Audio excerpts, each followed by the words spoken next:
the hex is you guys's? I love the fact that I get to talk about things that I love to people that are interested about these things. I do love the fact that someone is taking the time to document the world-changing, life-changing experiences that people have had because of the hard work that I've done. The ideas that I fought to bring into this world while being demonized, while being called a scammer, while being called a piece of trash. And for that to be documented and for the rest of the world to be able to see that and maybe even participate in that is the best thing going on in my life currently. The biggest winner, of course, was Hex, and we want to know, well, what the heck? What the heck? What the heck?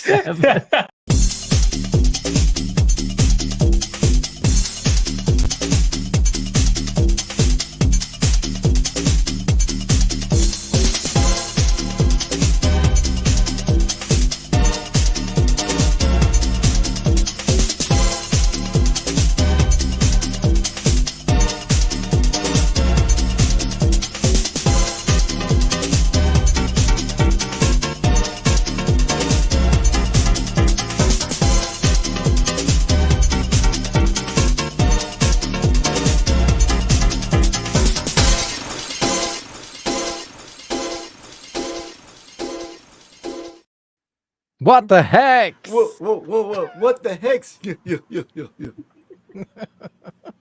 What the heck's happened? Welcome. Gracing us on the show today, episode number 52. We got the lovely FashionCoder and her dad in the building. Woo. Welcome to the show, you guys. How are you doing? Thanks for having us. I'm sorry, you knew the job was dangerous when you took it, guys. So get ready, buckle yourself in, selves in. Yes, it's a wild show planned for you tonight. No planning at all. Here we go. We just wing this on the We wing it.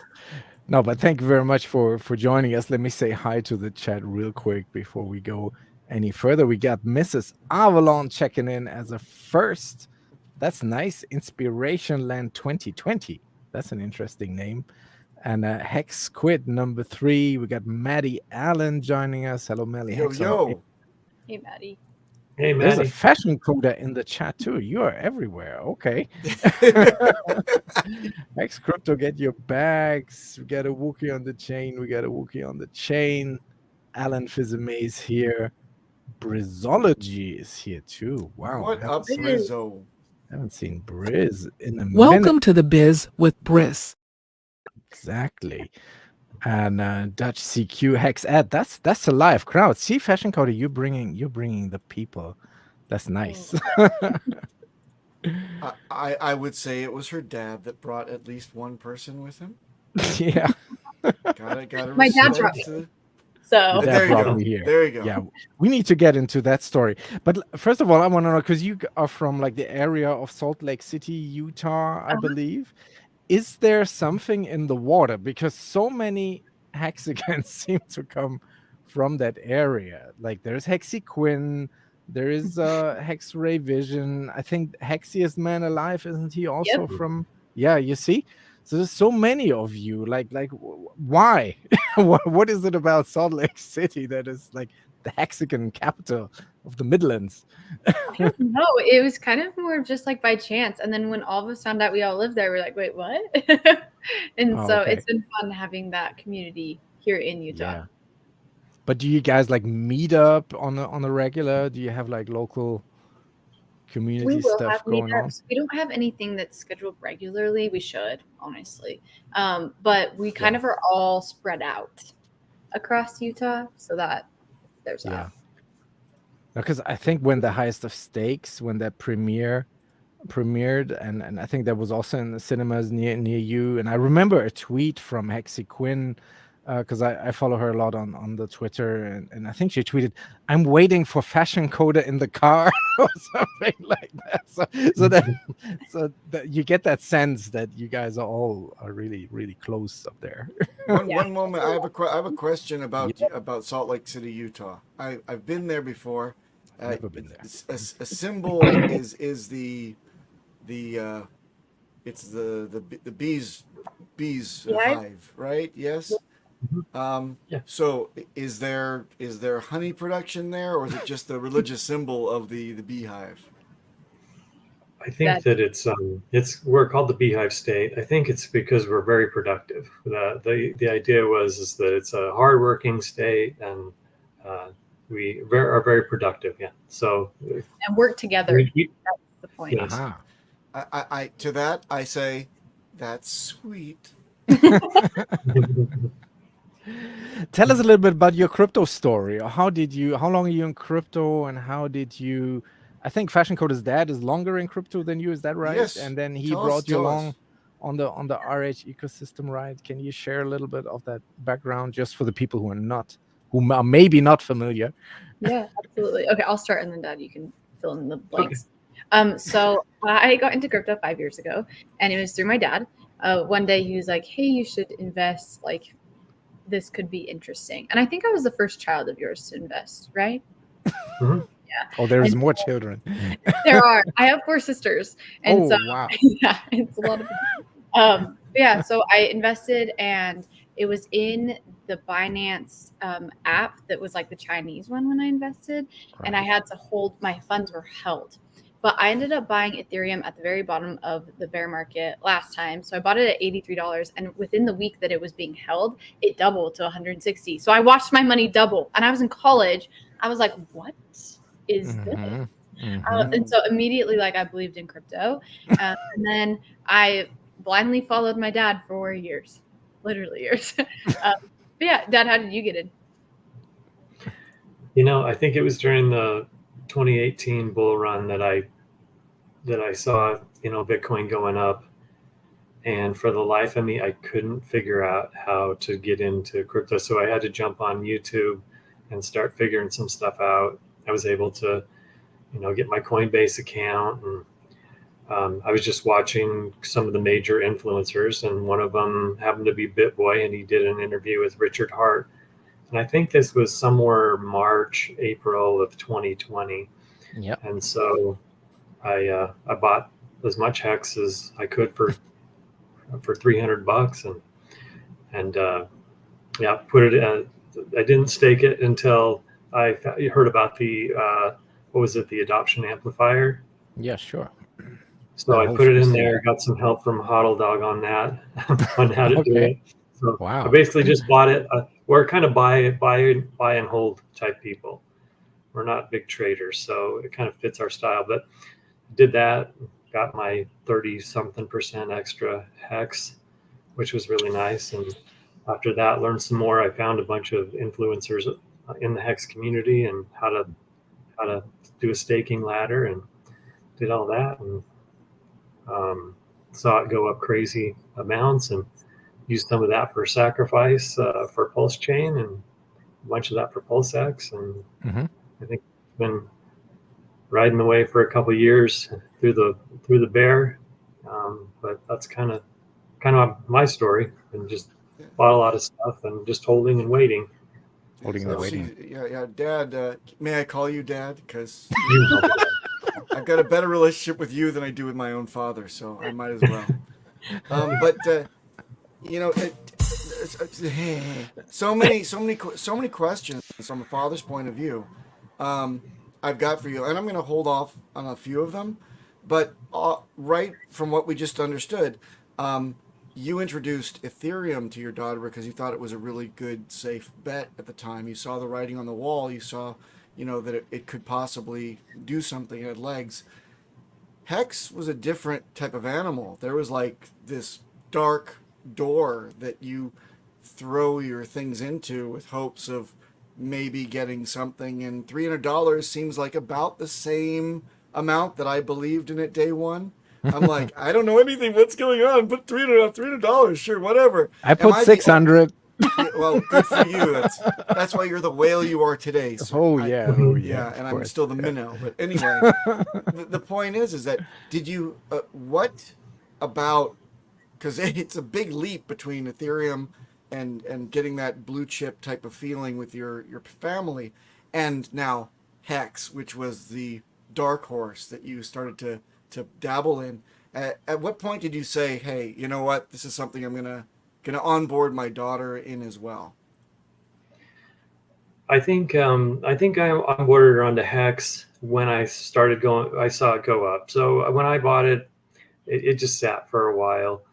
Um, it didn't do anything for, I don't know, I want to say maybe 3 months. But then I looked at it and it started to go up.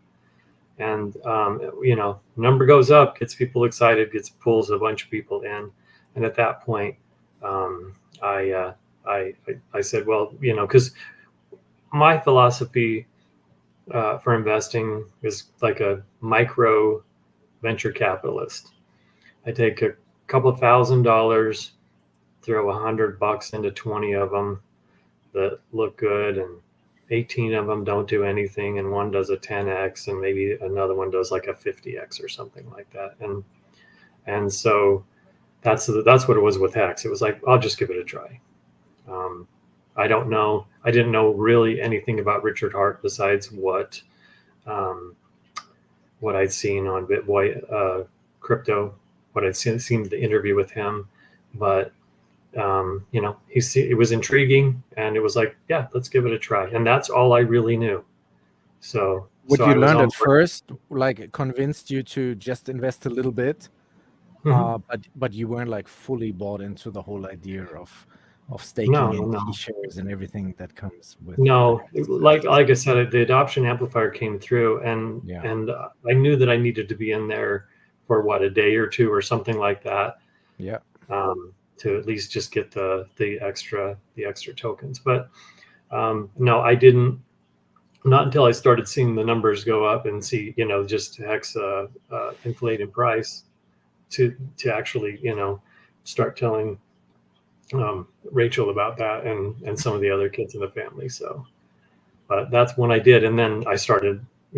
When something works, you dive in deeper and you dig deeper, and you find out all the intricacies and ins and outs of it. But so, did that answer your question? It certainly did. And then the next part of it goes to FashionCoder herself. So many times when, as a father, I talk to my daughter, she just discounts every bit of wisdom that I say. And even if something works one time, she won't take that as qualification for taking my advice the next time. So what did you think when your dad, introduced you, of course, to Ethereum and things really worked out? Now he's saying, hey, let's gamble over here as well. How did you take it when he came to you about Hex? That's a good question. So to actually kind of go back a little bit further, money in my family has always been talked about. So like, that's always been a very open conversation with my dad, is how you deal with money and all of that. And like, I remember like the first like dollar bills that I ever held. Like it was something that was memorable enough. And so liking money and liking what you can do with money has always been a thing in my life.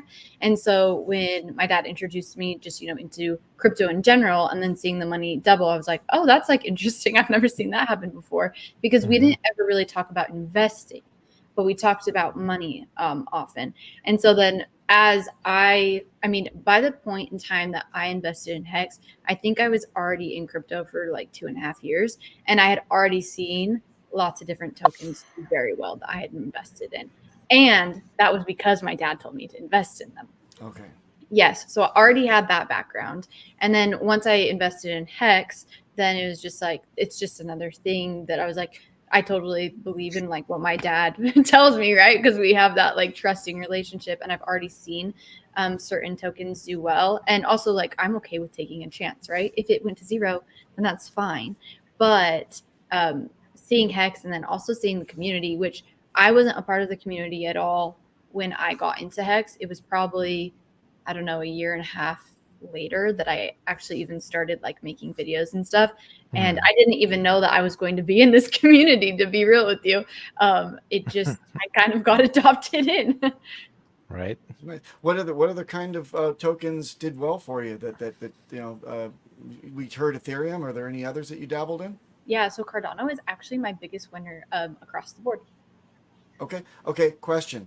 Did you become a streamer for the Ethereum community? No. How about the Cardano No. community? A thriving Ada community? No, I'm you sure didn't feel Charles like- would be delighted. Yeah, Charles. Yeah. No yak milk drinking over there. No, No. nothing like that. No. Okay, interesting to know. So why this community? Why the heck did you? Why the hex did you? Did you decide to stream here? Yeah, interesting thing. I feel like I didn't really choose it. I feel like the community chose me. And the reason why is because I started posting videos. I wasn't even planning on being a streamer at all.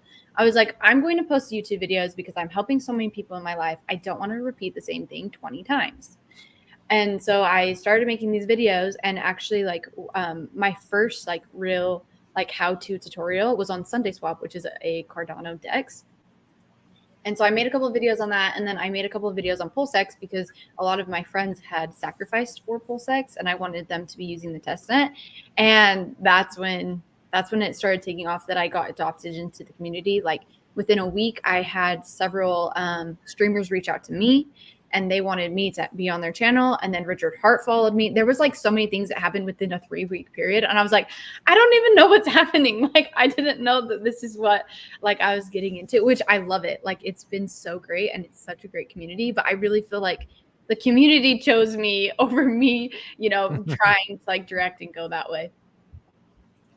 I've seen you doing a lot of these, when you put on your makeup and then you just talk into the camera, and you have this thing which always I cannot watch this, this what do you call that? This Yes, the eyelash crimper. roller. the glupshy thing. And my wife has one of these too, but it's I can't even. Doesn't that hurt when you put this in?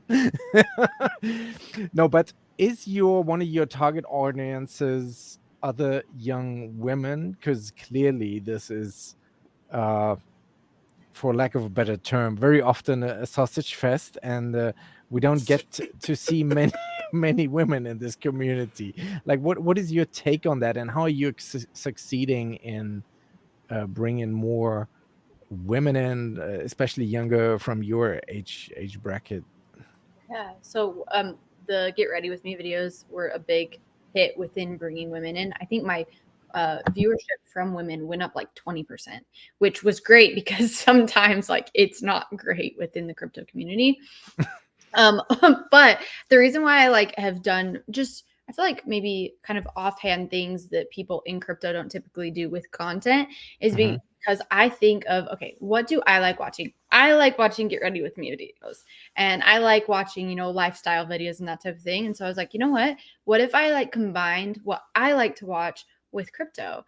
And it's worked. It really has worked, and it's been a great onboarding tool in getting women into it. And then it's really funny to hear what men think about it too, because they're like, I was watching your video, and then I thought, what makeup could I use? Or, whatever it is, I need help with skincare or whatever, and so, yeah, so it's been funny, and also just it's been a good tool to onboard women in. Papa B, do you have some makeup advice for Papa Bono down here? Thank you. Sorry. A little pancake, a little more with the cheeks. No, I've got the Eastern European high cheekbones. Thank you very much. I don't need to augment them with anything. But I want to go back to Dad. Dad, you've got 4 girls, you say? 5. 5.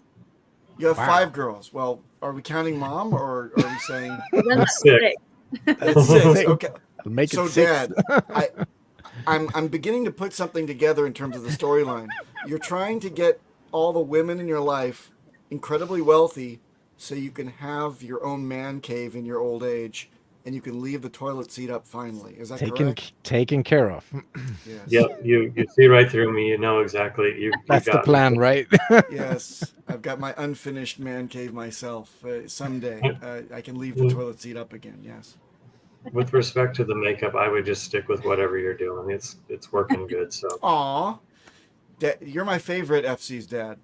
By the way, we have Elmire, who is we have another now crew representing... member showing up. That's a rare occasion. Yes, Hello, Elmire. Yes. Speaking Hello. of fathers, yes. Yeah, I'm actually feeding my kids, so if you hear him cry, you're free to mute me. then we'll mute you. That's very cool. Thanks for Elmar showing up. has a Thanks for making newborn the effort. He's got in his babe in arms right now. So thank you, Elmar, for showing up. For we changed we changed the time that we started the show just for this man, and he's finally graced us with his presence. So thank you. And very then he much. never came. Exactly. No. Now we've got kind of the pseudo partial Brady Sorry Bunch about thing that, going on but the little one takes priority. Of Yes, course. yes. Emma Anyway. has a newborn. Yeah. Exactly. Enough about your cute kid.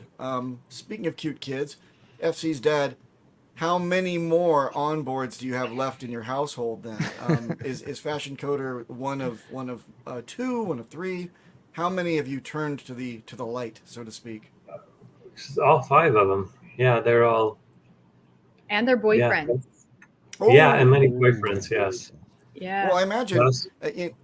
You know, when I saw you on stream on Maddie's 4-day fest for Hex, the 4th annual one that he's done, which is amazing. I see your background is still there, very good. You're using it, getting your money's worth, which is a great thing. But tell me, when I saw you in the green room, you looked to be a very scary character. You know, when you weren't smiling at all, you looked very and I'm like, who's this guy? Is he gonna kill me or will he hurt me? I imagine that. Can you give me your best pitch to one of your many daughters, boyfriends, about why they should consider Hex? Give me your biggest growly face. Like, you think you're gonna be part of this family, son? Well, yeah, I better exactly. see some damn steaks to take care of my daughter. Something like that. Well, first I show them some guns that I have and that I've built. I make my own guns. Guns that I've built. Wow.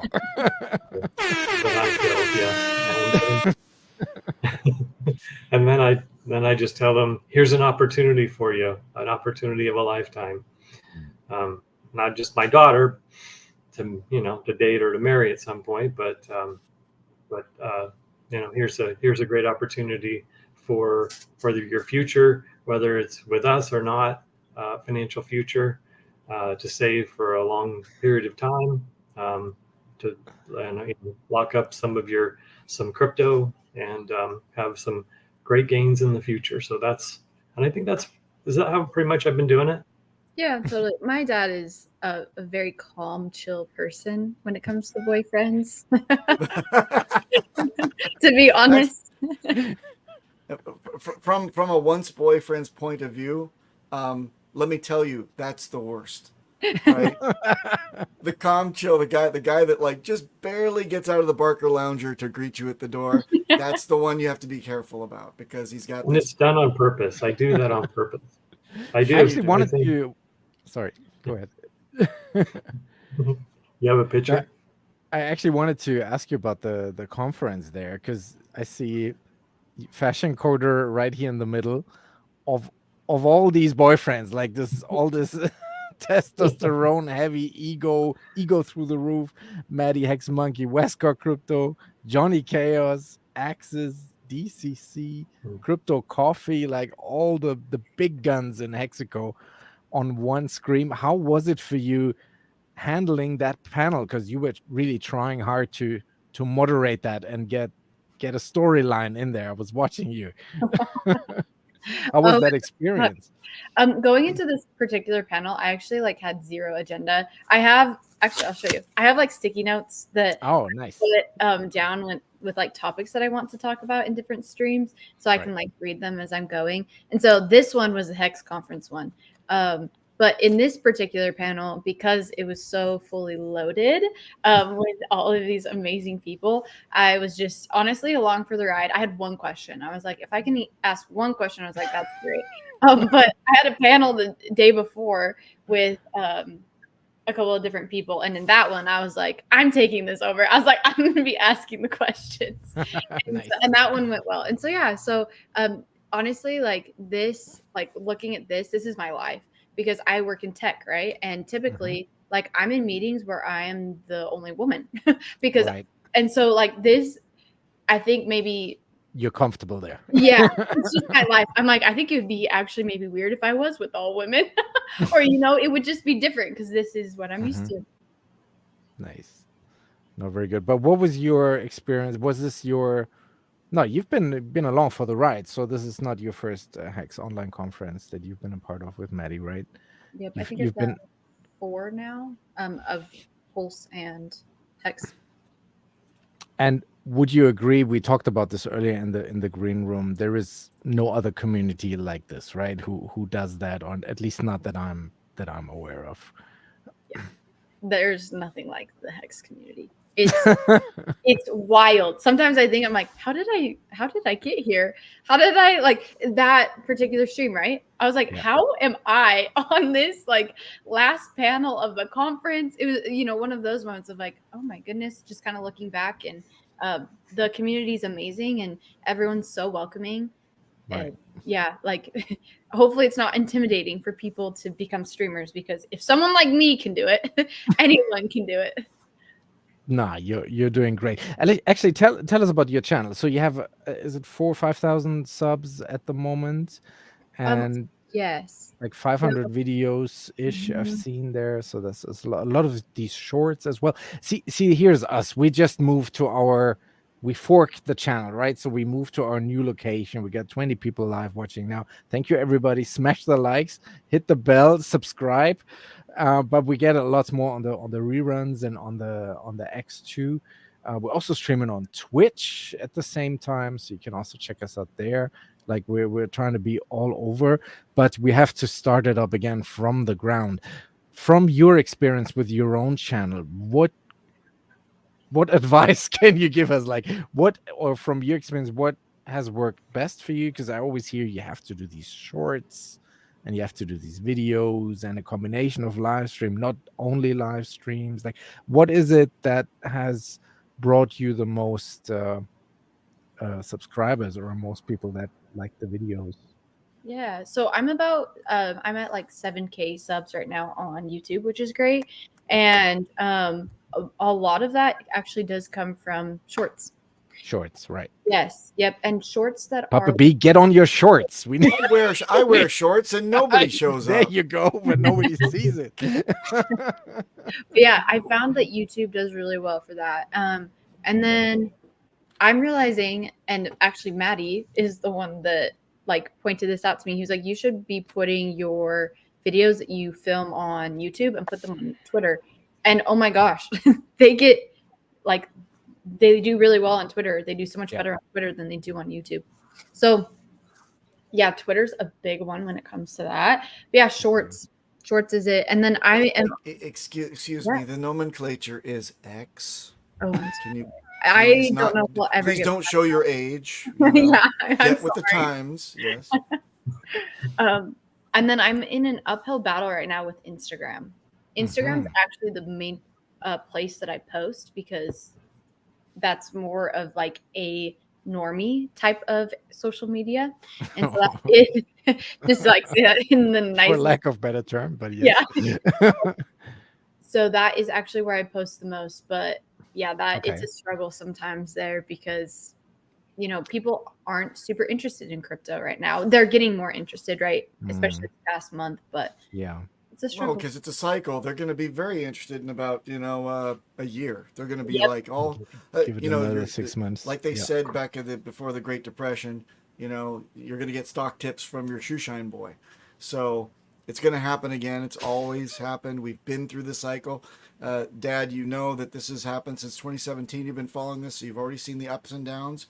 But I want to know one thing. I want to shift the conversation for a moment. Coder. Tell us about why Coder. What do you do in terms of are you coding for your career? Are you sending out a secret code? What's going on with this? Yeah, so I learned how to code when I was 13, and I was hooked. I just loved it. I was able to make some websites. So I ended up getting a bachelor's degree in computer science, and then I got an MBA in IT management. So I worked as a software developer for a little while, a couple of years. And I just realized I didn't really like that my personality did not mesh with what that job description was.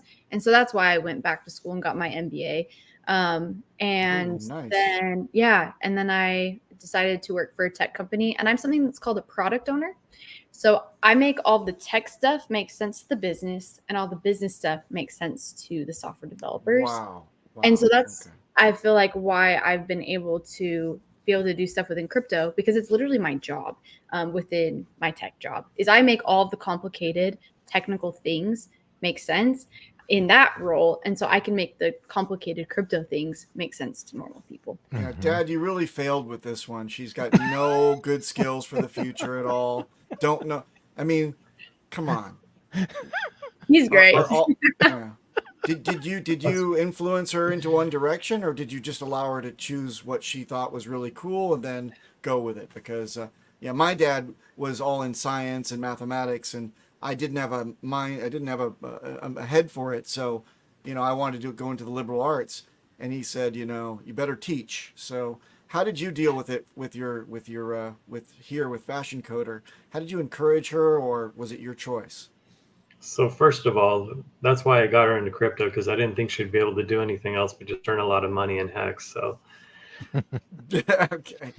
But no, we learned early on with any of the kids, if there was anything that we actually wanted them to do, we would not push them in that area because they would not want to do it. But Rachel had an affinity towards, she liked anything that had to do with social media, anything with tech. You really liked tech, didn't you? It was once you got your first phone, and we didn't really push you in that. I mean, I'm an engineer, my wife's a chemist, chemistry teacher, so we have the technical background stuff, but we just let them do what they wanted to do. Obviously, anything with with the STEM area, the science and engineering, math stuff is always what we love. But I think all the kids either did some sort of engineering, software, or medical. Everybody's doing that. So between those two fields, but we didn't push them. We just let them do kind of what they wanted. So yeah, that's awesome. Yeah. That is super cool. I mean, very supportive and free flowing. And then FashionCoder, you said MBA. That's a lot of schooling you got there, and it seems like you're very much a professional in your field. That's really great to see. And I guess on the bell curve, right? You're on the big brain side of this community, so it's great to see someone like you also being so outspoken and giving these videos and this this information that you're providing to everybody is very valuable. I'm amazed, right, that this type of talent comes up from the ranks, and you're still here even after. Did you wait the full 2 years of 2 more weeks, or did you like at all think that something was not going to happen here, or what did you think? Did you ever lose the faith? For the ride. I was here for the ride. I understand software, right? Because I've been a developer. So, I mean, it's not a normal at all to have that happen. And so, yeah, it was one of those things where I was like, perfect, we're here for the ride. Like, it will be released when it gets released, because testing, development, like, it has to go through several different stages of testing. It has to go through several different stages of development. And there's just so much to it. So I personally was not worried. And what do you think of it right now? I mean, have you reviewed the code? Are you satisfied with where we are with all these products that have come out? What do you think from a coding perspective? I am satisfied with where it's at. I haven't dove deep into Pulsechain's code. I know Hex's code because I actually have a couple of videos on that of like me going through Hex's code and showing different things that match up with the white paper. But yeah, so I'm happy with where it's at right now. And obviously something about blockchains is they are ever growing. And because of that, like we're going to see changes, we're going to see movement. But yeah, I think right now it's at a good spot. And then the projects around Pulsechain, I'm always so impressed to see how people code and how people present their projects just from like a tech aspect, because some of the projects in our community are just phenomenal in how they document things and how they go about it. So typically people don't really look at that, but from my perspective, I'm like, this is so cool. Well, on behalf of B9.xyz, thank you very much. Of You course, need to you've heard recruit of our us. papa. That's right. I was going to say Elmeyer is actually a reviewer because he's got Solidity background. Elmeyer is actually he has got a lot of questions for you too. But and there's a shameless shill from not our. What was sponsor, that? I have no idea who pushed that button. How did this come That in? was awesome. So anyway, we will be talking to you in the green room, especially if you've got a hankering for protecting the community and you've got the ability. Are you Solidity savvy? So I have just learned Solidity from reading it. I've never coded it, but I also haven't coded in about 2 years because I decided to do that career shift. Wow. So I can read it, but I can't program it. No, that's fine. That's fine. But I find that so That's- refreshing to hear that you are from the coding field, so to speak, and you say, "Oh yeah, I totally understand that this takes time." Because each time at my business, when we have an issue and we have to call up the IT department and like operationally, and then we ask them, "Okay, how long is this going to take?" And they're like, "Yeah, about 2 hours." And then our response is always 2 IT hours or two actual hours. Well, Two there's cycles. the IT department and there's the actual programmer. Yeah, They're two different things. No, but that is good. to hear. Even the programmers are waiting for the IT guys Yeah, sometimes for yeah. permissions and things like that. For instance, we once at my work we waited like a month for license to work in a software that we needed to actually code the code we were doing, basically because they didn't have enough licenses and then they had to ask permission to the main headquarters and whatnot. So Right. that logistical part, it's the IT guys that have to deal with it, not really the coders. But since we're on the B9 topic, how are you guys on like security and hardware wallets? Because we had another episode of this unfolding on the Twitters in the community in the last 2 days again, because we always make it a big point for everybody to absolutely, before you buy Hex, buy a hardware or any crypto, buy a hardware wallet first, and then we can show you how to get your crypto. With How a are you passphrase. With a passphrase. with a passphrase, of course.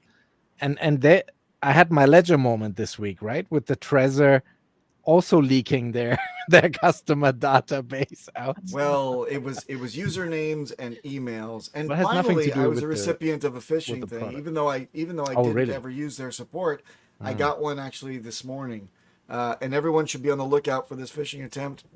It says something along the lines of, "We're upgrading our Ethereum.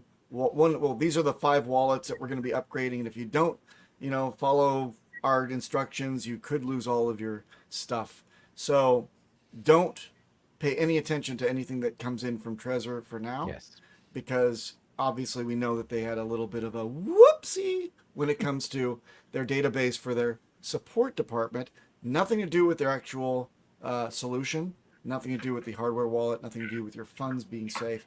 But FashionCoder and Dad, what do you guys think about this whole debate guys- about soft wallets are just fine? I can have my seed store file located locally on my machine, and I won't ever get Mars steal or stolen. Or use your hardware wallet at all costs and incorporate a passphrase, security first. What do you guys think? That's a good question. So my dad and I have actually both watched your tutorial, Papa Boner, on how to how to You can stay now. Yes. perfect. That's you were actually that tutorial is what I used to do the whole entire process of yeah. Don't stroke his ego anymore. Oh, You won't fit on the hat. No, please. My wife says I'm the biggest narcissist she's ever seen. So please, more praise. Come on. one more time. Yeah, so both of us are very big proponents to security. We're currently teaching an in-person crypto class here in Utah, and that's been one of a huge thing of I think we talk about it every single slide in the presentation about security of always going back. This is so important. We showed them our Trezors. We showed them all the things and how you should have. Yep, there we go. There it is. There we go. Love it. So yeah, we're very big into that. Dad, do you want to add anything? Yeah. Or have you had a bad experience yet? Have you been hacked or something taken from you? Actually, no. Nope. No, nothing malicious, thank goodness. But it was difficult at first to transfer everything over from MetaMask. But thank you, Papa Bonner, for that, because we took everything off MetaMask. Did you guys get any MetaMask emails? I got 2 over the last 2 today saying I needed to update some stuff because it was serious, and they were going to hold my. I think I sent them to you, Rachel, to send to our class of here's the phishing emails that come out as bad examples. Yeah. But no, everything. I think it was a little bit of getting used to. I think it's kind of cool though, because it shows you your transactions. And we started in the test net. So, and I would every week, I had all my farms going, and I had liquid loans in testnet, and I would go in between them. So I had thousands of transactions, which he'll tell you, on your Trezor, which was a lot of fun. So I just do the same things that I did in testnet. So nothing was different. So it's all, I love the wallets, and just to know that I didn't start my hex stakes that way, but all the Pulsechain stuff, I moved over once it went live, once we went mainnet, and moved over to, moved everything to a new wallet that the seed phrase had never been on any screen or anything. So that was nice. Right. It was exactly the same for me. You can still migrate the old hex stakes at least to a hardware wallet. But, if they were started on a hot wallet, there is always a bit of a risk. But you can still at least migrate those. Might be worth thinking about. I did. Yeah. I did. I migrated it off MetaMask. Okay. So, yeah. So, no, it's worked good. Going back to your question about the 2 more weeks, did any of you ever feel as if Richard would never finish the product or finish Pulsechain? No.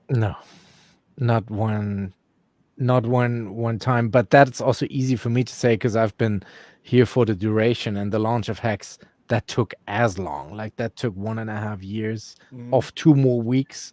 So we were really kind of used to that. And I also understand that coding takes time. There were also things happening on the Ethereum chain where they had to adapt to and then change their plans again with the proof of stake, because that was progressing a lot faster than Richard had. They basically had to scrap everything midway. So I think they started like 3 times over or so, and then he had a minimal viable product and put that out. He probably would have taken even a longer wait because Pulse X, some of these features are still not there, and but I think the community would have lost the plot if this would have taken on another year. But I would have waited another year. I wasn't worried at all. The only problem that I had, and by the way, isn't it great? It's kind of like childbirth. There's a lot of pain and to do with it, and then as soon as you have your child in your arms, Elmeyer knows because he just had a baby single-handedly. I think that they opened up his torso and out it came. But after thankfully, I didn't feel the thing. You didn't feel a thing. Great. But the thing is that after all this craziness, you have your child in your arms and you don't remember the pain. You don't remember all the time you went through morning sickness and all this other stuff. Or so I've been told, right? Maybe with this time, I think that I got a little frustrated, just in hindsight, with all of the SAC balance releases, there must have been 20 look and check your numbers and wait for all the complaints that things aren't right and we're adjusting this and tweaking that. That was the only thing that I started saying, oh, come on, it's mathematics. Let's get this done. It's all on chain. But that is basically because Richard allowed many people to sacrifice random coins and very niche coins that aren't fully integrated with EVM, like most. And Ada FashionCoder was Ada that screwed it all up. Oh, and so they had multiple iterations where they had to account for multiple niche things, and that's why we got so many new versions of the sacrifice checker. Yep. And by the way, never had any expectations. It went into the fire. I think that points are kind of cool, but they have nothing to do with whatever we got. No expectations there either. It's a very clean break between this whole concept. I love that. I love that it was the community deciding that these causes were worthy of throwing stuff into the garbage. And we all did it en masse. And some beautiful powers that be rewarded us later against these points with something that we didn't even know was going to ever be of any value either. So very, very cool stuff. I think this whole revolutionary concept of the sacrifice really meant a lot to me. And holding on to this faith for 2 years, which faith does not constitute expectations. Faith constitutes a camaraderie of the community. And I'm happy to see that everything worked out fine. Yeah. So did you all feel relieved because of this as well when he said, "Hey, mainnet's live"? No, I literally assumed as soon as I did the sacrifice, okay, I'm doing this and I'm okay with it, is because even if I received nothing, I'm still fine. And when I only counted my sacrifice when I actually, or the coins when I actually saw them, I was able to move them, they're real. And before that, it wasn't what it was. It was a sacrifice, and as the word implies, sacrifice means not expecting anything, doing it for a good purpose. Oh, your action video. Is that your it's live moment? Yes. So I was so grateful. A couple of things. My dad was in town because he had been like traveling a lot for work.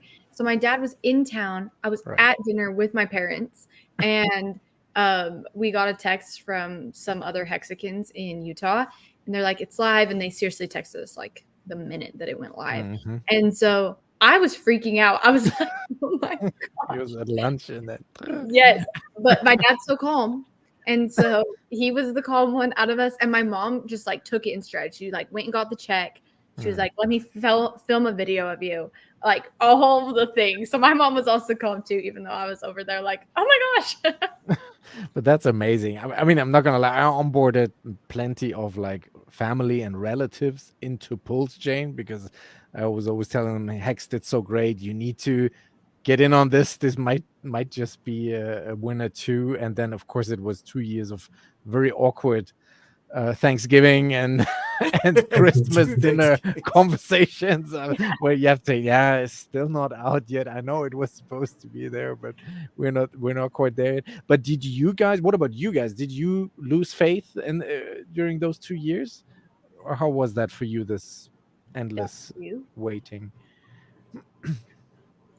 No, I don't know Richard, but I know Richard. How does you know what I mean? You know he's going to finish what he said he was going to do. That's him. Yeah, so, he's not a quitter. So yeah. So whether it took, and then I'd heard from all the OG Hexicans of we waited X amount of time for Hex to come out because it had to be just right.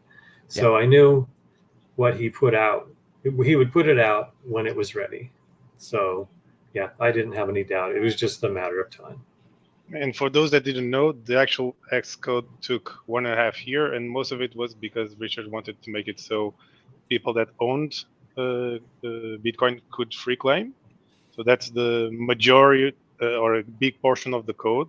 Yeah, that's crazy, it took right? so long. So and it was just for the first year, and only 2.7% of Bitcoin owners actually claimed. So yeah, that's a shame. It was a lost opportunity for a bunch of people, but we appreciate the big payday bonus because of it. So, very much, and all the hate that was given from the Bitcoin community, and he really made an effort to onboard as many of them as possible. But it was good in hindsight for us with the big payday bonus, because that was all the unclaimed hex from which could have been free claimed with Bitcoin that then went out to the staker class. So. And for those that are not aware, the only reason the away wallets got a big as a portion of the supply as it got, it was precisely because of that, because many Bitcoiners did not free claim. And so when the funds were split based on the adoption amplifier and the bonus generated, that's why the OA got so big, right? Because Yes. the first estimations would be like 50% or less of the supply. So enough about all that crap. FashionCoder, what's the message to the next generation? Let's say that you're a second generation streamer. What's the next generation message when you pass, the torch onto them? What would you like to see happen in the community next? I would like personally to see like more hands-on things. I think I'm a very visual person. And so, I mean, obviously we have our how-to tutorials, but I think it would be really cool to see like as Web3 continues to roll out, like how that really actually looks and how that can be applied to our everyday life. Because crypto is amazing, but if it can't be applied to our everyday life, why does it matter? And so I think having people talk about that and show that and like really bringing the utility to, our normal world would be amazing. Very cool. And what are you doing with these community courses? Before we go, I need to know about this. Like what is happening there? Who are you teaching? What can we sign up for a course, or how does that work? Yeah, so we are teaching at a local school district. They do community education classes. Wow. And I was like, you know what? I was like, that would be a really good thing to like add to my resume that I teach in-person crypto classes. And I also thought it would be a really good place to beta test my course that I'm going to come out with online. And yes, so it's been like a good, like kind of both of the things. And it's, yeah, so you can't sign up for it unless you're in Utah and if you're up in the area that we live. But I will be coming out with an online course that basically spans all of it. I've just been trying to figure out, I mean, it's great streaming, but you don't get that immediate feedback. You don't get those immediate questions. And I mean, some people aren't going to ask questions. The class that we have right now, these people are very hungry to know what crypto is.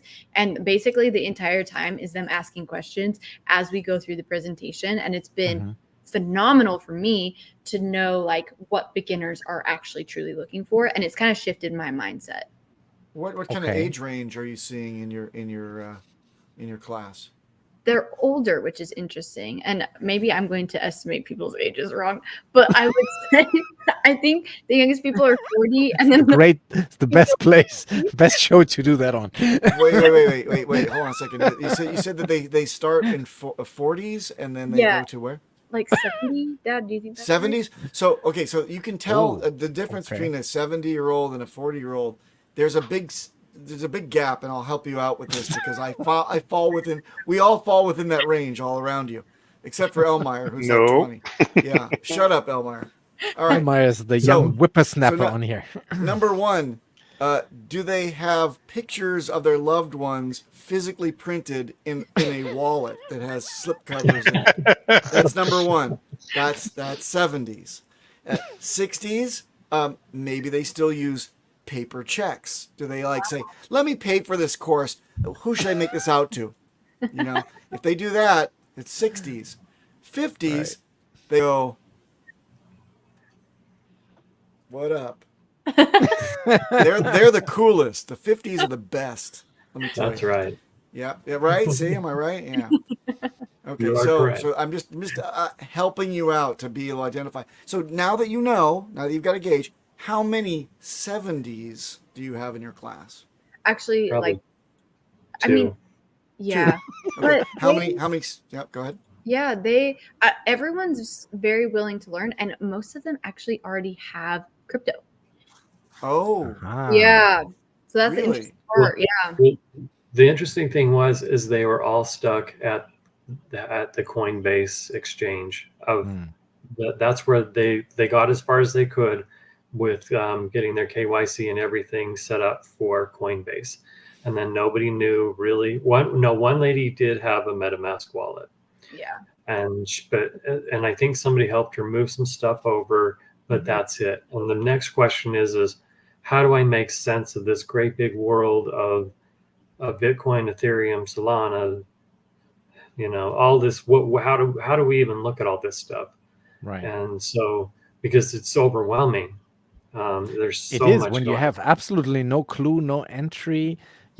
Try getting on Pulsechain. You're lucky to make it to Ethereum maybe, and then onto your own wallet, and then you have to jump a couple more hoops to bridge over to Pulsechain. It can all be done, but you really need to know how. And one click wrong somewhere there, you might lose a bunch of money. So you really need to know what you're doing. I think Hex Scout is a good place to start for people. I don't know if you've played with that a little bit. That is rather visual, I think. But what was one of your key takeaways? So that the spaces has become too big and that it's too confusing for people, or what did you learn? They don't know what the next step is. They think Right. that once they get to Coinbase that there's nothing else. So people aren't being taught security. They're not being taught the difference between centralization and decentralization within crypto, and how you want to be the owner of your wallet. So that's been like the gap that I've seen with these particular people. Right. Yeah, and they don't know where to go from there. They're like, I can buy 50 coins on Coinbase or whatever, how many there are, and then I don't know what to do now. I just wait for everything to go up. They just they didn't know where to go from there, but they were tantalized with the 38.5% APY. We talked about Hex last time, and they were like, "What? What?" Exactly. Hey, guys, listen, we're getting toward the end of our broadcast threshold of 1 hour, but I want to do one thing before the outro. DJ Cryptomatic, I got an idea. I want to see full screen with Dad, and he's going to move his lips, and I'm going to actually portray him interviewing the would-be suitor for one of his daughters, as they first come in. So let's end with that. But before we go, let's see about where we can find you, FashionCoder, where we can find all your course and all the stuff that's up and coming, your channel, shill your stuff. Thank you. So I'm FashionCoder on all of the platforms. There might be a 6 at the end, but that's me. I'll be verified on all the different things. And then if you want to look into my course, if I have a free investing guide, go to cryptocompetent.com and you'll see all of my products that I offer. Awesome. And there's also a merch store on your YouTube channel. I've seen that. I also have Crypto Bestie merch. Yeah, there are hoodies and all kinds of things. So that's very cool. I've put the links down in the description. There's also a link to your link tree. Great. Which I think that has everything. Okay, so FashionCoder's Dad. It's on you. We're going to do an outro. Yeah, well, here we go. You move your lips, and I'm going to provide the voice, okay? Okay. All right. Now the setting is the gentleman comes to the door, and I'm going to imagine that one of your daughter's names is Nicole, okay? So you're going to, so, and that's the scene, okay? I ring the bell. You ring the bell. Here we go. Hello? Come on in. Have a seat. Nicole will be down in a second. So, son, tell me a little bit about yourself. So, do you have a hardware wallet? Okay, great. Where are you guys going tonight? Do you have Ethereum for gas? Great. Okay. Remember to have her in back. She has to come back before the bull run. Outro. That's awesome.